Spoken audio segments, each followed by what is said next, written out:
الحمد لله وكفى وعلى عباده الذين اصطفى أما بعد فأعوذ بالله من الشيطان الرجيم بسم الله الرحمن الرحيم خيركم من تعلم القرآن وعلمه صدق رسول الله صلی الله علیه وسلم.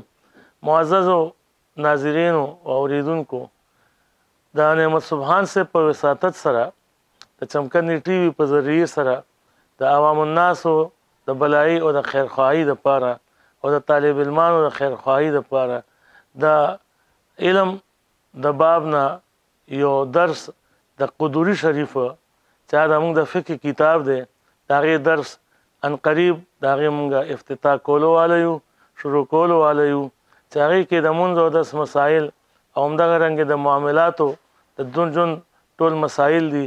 کوشش وکړو چې قرآن او حدیث په رڼا کې د فقه دغه کتاب مونږ په ښایسته طریقه باندې شروع کړو او د خلکو د بهترۍ دپاره سبب وګرځېږي. دا پوهه ده او پوهې دپاره لږ وخت ویستل دا د یو مسلمان دپاره ضروري ده چې وشي.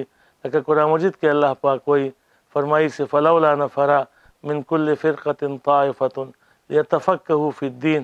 پکار دا ده چې یو ډله وځي په دې خاطر چې هغوی په دین کې پوهه حاصله کړي. نو فقه او پوهه حاصلول مونږ دپاره یو مسلمان په حیثیت باندې ضروري دي.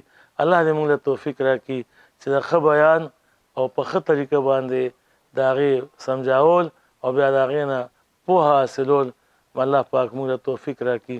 الله پاک توفیق ورکولو والا دی. آمین. وصلی الله علی النبی الکریم.